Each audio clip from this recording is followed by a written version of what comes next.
তিনটা জিনিস কারো কাছে বলবেন না, জিহাদ, জাহাব আর মাযহাব। আমি আমার এক হুজুরের কাছে, আমার এক উস্তাদের কাছে পড়তাম, তিনি তেহরান ইউনিভার্সিটির লেকচারার ছিলেন। আমার উস্তাদ ছিলেন, বুখারী শরীফ পড়েছি হুজুরের কাছে। হুজুর একদিন বললেন, বেটারে সারা জীবন পথ চলবি, তিনটা জিনিস মনে রাখবি। এক নাম্বার জিহাদ, জাহাব, মাযহাব। তিনটা জিনিস কারো কাছে কোনোদিন বলবা না। আমি বললাম, হুজুর বলেন। এক নাম্বার জিহাদ, তুমি কোথায় যাচ্ছ তোমার গন্তব্যস্থল থেকে তুমি কারো কাছে বলবা না, কারণ পথে তোমার শত্রু থাকতে পারে।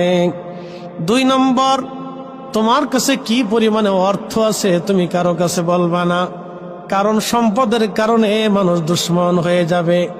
3 নম্বর, এমন কোন স্থানে তুমি যে পরিচয় দেবা না তুমি আমলিগের লোক না, বিএনপির লোক না, জামাতের লোক, তাহলে পিটানি খাওয়ার সম্ভাবনা আছে। কথা ক্লিয়ার? এমন স্থানে তুমি যাবা, পরিচয় দিবা না।